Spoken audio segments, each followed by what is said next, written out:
Du livre Rencontres mystiques, mon voyage initiatique avec un éveilleur de conscience de Brenda Guidi.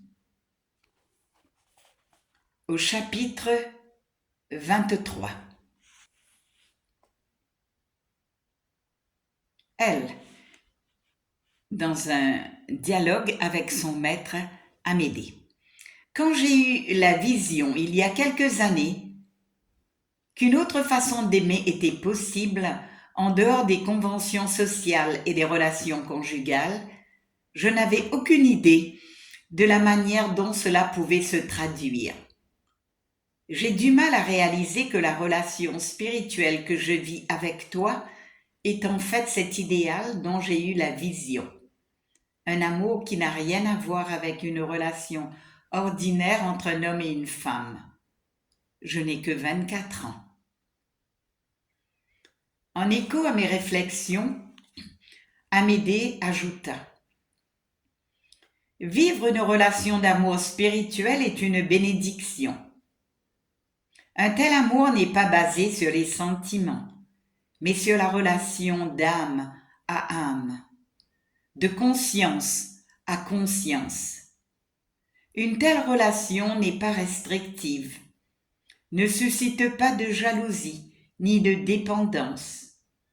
Elle favorise l'ouverture de notre cœur et l'expansion de notre conscience.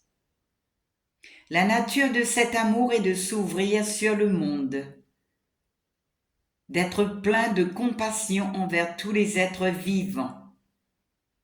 L'amour spirituel transcende le temps et l'espace. Un peu plus loin, Amédée me regarda avec sérénité. Il faut bien comprendre la nature de l'amour. Au départ, ce qu'on appelle l'amour est l'expression d'un besoin, le besoin d'être aimé. Cet amour-là est égoïste. Il est tourné vers soi et traduit une dépendance envers l'autre. Quand on aime, de cette façon, on s'intéresse à ce que l'autre nous donne et non à ce que nous lui apportons. À ce stade de conscience, recevoir est plus important que donner. Quand l'amour gagne en maturité, il s'installe une forme d'échange entre les individus.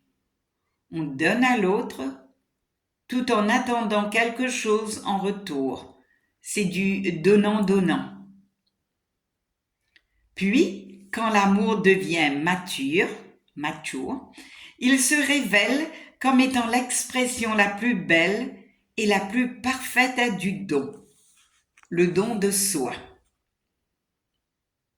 Quand on aime de cette façon, on n'attend rien en retour. Le don possède en lui-même ce qu'il y a de plus magnifique que l'on puisse recevoir. Rien de ce que l'autre pourrait nous donner en échange ne peut égaler ce que procure le don pur d'amour. Nous sommes libérés. C'est cela, l'amour spirituel. Cet amour est l'essence même de notre être et il nous a franchis du désir, des sentiments et de toute forme de dépendance. Brenda, si je comprends bien, plus on a besoin de l'autre, moins on peut l'aimer. Et vice-versa. La personne qui n'est plus dans le besoin, libre de toute attente, est la seule qui peut réellement donner de l'amour, n'est-ce pas ? Mais ce sont les paroles d'un sage, s'exclama Amédée avec un large sourire. Je suis loin d'avoir atteint ce degré de sagesse, répondis-je. Et lui ? Le premier pas pour l'atteindre est d'en prendre conscience.